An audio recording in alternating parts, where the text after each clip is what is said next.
আসসালামু আলাইকুম সুপ্রিয় শিক্ষার্থী। এইচএসসি উচ্চতর গণিত দ্বিতীয় পত্রের কনিক অধ্যায়ের ধারাবাহিক টিউটোরিয়ালের চতুর্থ পর্বে তোমাদের স্বাগত জানাচ্ছি। ঢাকা বোর্ড 2005 সালের একটা কোশ্চেন আমরা এখন সলভ করব। y স্কয়ার সমান 8x পরাবৃত্তের উপরস্থ কোনো বিন্দুর ফোকাস দূরত্ব 6, ওই বিন্দুর স্থানাঙ্ক নির্ণয় করো। তো চলো চিত্রের মাধ্যমে আমরা দেখি কি কি দেওয়া আছে। আমরা একটা পরাবৃত্ত এঁকে নিচ্ছি।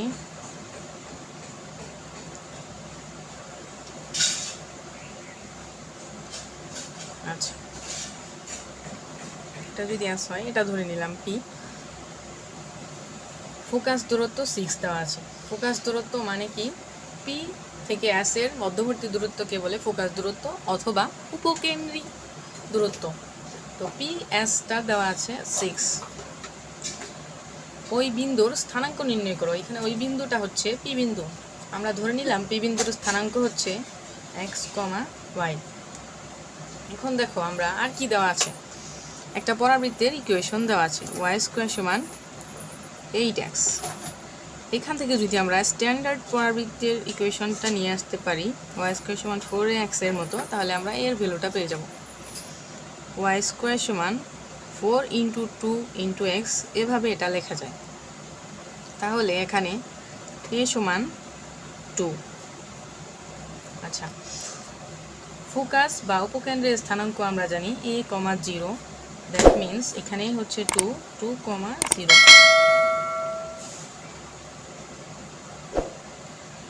এই জেড এস এর মধ্যবিন্দু হচ্ছে এ।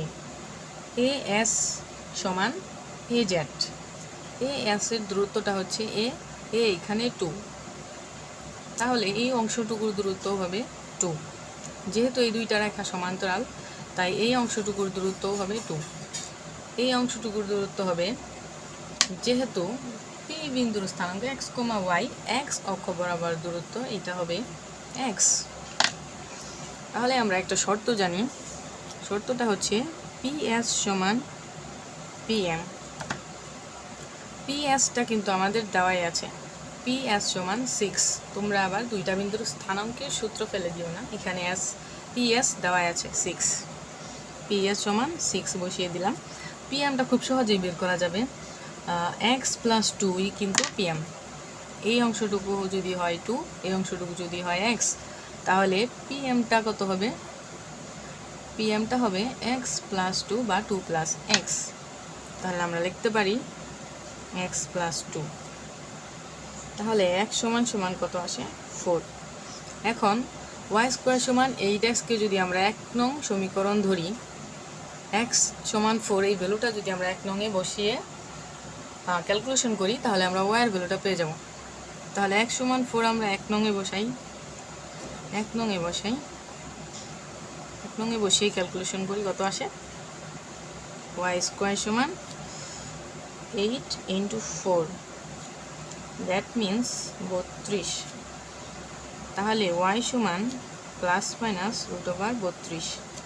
এই 32কে কীভাবে লেখা যায়? 16 × 2, তার মানে প্লাস মাইনাস 4√2।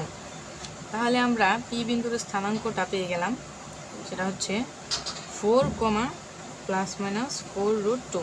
এটাই হচ্ছে আমাদের পি বিন্দুর স্থানাঙ্ক। তারপর আমরা আরেকটা প্রবলেম সলভ করি, যেটা রাজশাহী, কুমিল্লা, দিনাজপুর, দেখতেই পাচ্ছ অসংখ্য জায়গায় এই কোশ্চেনটা এসেছে। সেম, ওয়াই স্কয়ার সমান 16x পরাবৃত্ত দেওয়া আছে, উপকেন্দ্রিক দূরত্ব দেওয়া আছে 6। উপকেন্দ্রিক দূরত্ব আর ফোকাস দূরত্ব একই কথা। পি এস তাহলে দেওয়া আছে 6। ওই বিন্দুর স্থানাঙ্ক, পি বিন্দুর স্থানাঙ্কটা বের করতে বলেছে। আমরা ধরে নিয়েছি পি বিন্দুর স্থানাঙ্ক হচ্ছে এক্স, ওয়াই। তাহলে এখানে দেওয়া আছে ওয়াই স্কোয়ার সমান 16x। এখান থেকে আমরা স্ট্যান্ডার্ড পরাবৃত্তের ফরম্যাটে নিয়ে আমরা এ বের করতে পারবো। ওয়াই স্কোয়ার সমান 4 × 4 × x, 4 4 16। তাহলে এ সমান এখানে আসে 4। তাহলে আমরা এস এর স্থানাঙ্ক কি লিখতে পারি? 4, 0। এই অংশটুকু 4 হবে, যেহেতু এ এস আর এই জেড সমান, তাহলে এইটুকু 4, এইটুকু 4। কিন্তু এই অংশটুকুর দূরত্ব হবে এক্স। তাহলে আমরা সেমভাবে পিএইচ সমান পিএম কন্ডিশন থেকে খুব সহজেই পি বিন্দুর স্থানাঙ্ক বের করতে পারবো। পিএইচ সমান দেওয়া আছে 6 আর পিএমটা হবে তোমার এখানে x+4, x+4 হচ্ছে পিএম। তো এখানে x সমান কত আসে 2। আচ্ছা, এটাকে যদি আমরা 1 নং ইকুয়েশন ধরি, x সমান 2, এই ভ্যালুটা যদি 1 নং এ বসাইতে পারি, 1 নং এ বসিয়ে ক্যালকুলেশন করি, তাহলে y এর ভ্যালুটা খুব সহজেই পেয়ে যাব। y² সমান 16 × 2, দ্যাট মিন্স 32।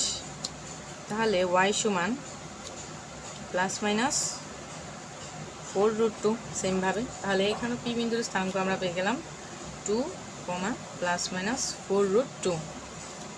এই প্রবলেমটাও আমাদের সলভ করা শেষ। তারপর একটা কোশ্চেন দেখো, অনেকগুলো জায়গায় এসেছে।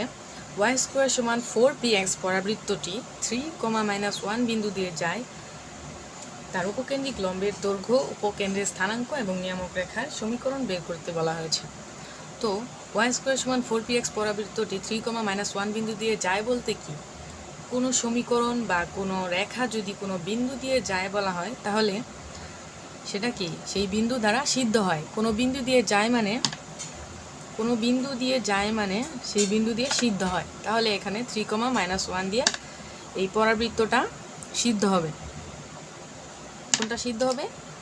এই পরাবৃত্তটা সিদ্ধ হয়। যেহেতু y² সমান 4px পরাবৃত্তটি 3, -1 বিন্দু দিয়ে যায়, তাহলে সিদ্ধ করা মানে কি, y এর জায়গায় -1, x এর জায়গায় 3 বসিয়ে সলভ করব। এখন আমরা y² সমান 4px দেওয়া আছে।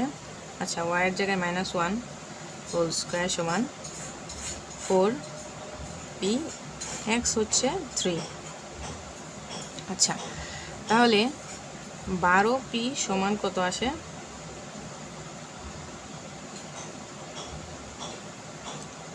1। তাহলে p সমান আসে 1/12। তাহলে আমাদের ইকুয়েশনটা আলটিমেটলি কি পেলাম?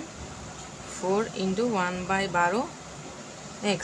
এখন এই সমীকরণটাকে y² সমান 4ax এর সাথে তুলনা করে আমরা a সমান কত পাই? 1/12। এই a হচ্ছে এইখানকার a। আচ্ছা, তাহলে আমরা a পেয়ে গেলাম। এখন উপকেন্দ্রের লম্বের দৈর্ঘ্য, উপকেন্দ্রের স্থানাঙ্ক, নিয়ামক রেখা যাই বলুক, আমরা সব কিছুই বের করতে পারবো, কোনো সমস্যা নেই। তাহলে আমরা প্রথমে বের করি উপকেন্দ্রিক লম্বের দৈর্ঘ্য। উপকেন্দ্রিক লম্বের দৈর্ঘ্য 4a। তাহলে 4 × এর ভ্যালুটা বসিয়ে দিলাম, তাহলে কত হয়? 3 × 4 = 12, 1/3। তারপর দেখো উপকেন্দ্রের স্থানাঙ্ক। উপকেন্দ্র কি? a, 0। তাহলে এখানে এর জায়গায় 1/12, 0 পেয়ে গেলাম উপকেন্দ্র। নিয়ামক রেখা। আচ্ছা, নিয়ামক রেখাটা হবে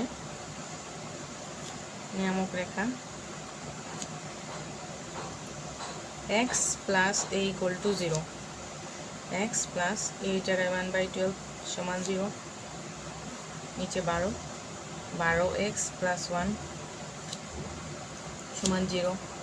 তাহলে 12x + 1 সমান 0, এটা হচ্ছে 12x + 1 সমান 0, এটা হচ্ছে নিয়ামক রেখা। আচ্ছা, তাহলে দেখো আমরা সব কিছুই বের করা শেষ। উপকেন্দ্রের লম্বের দৈর্ঘ্য, উপকেন্দ্রের স্থানাঙ্ক, নিয়ামক রেখা সব কিছুই বের করা শেষ। আচ্ছা, তাহলে এই প্রবলেমটাও সলভ।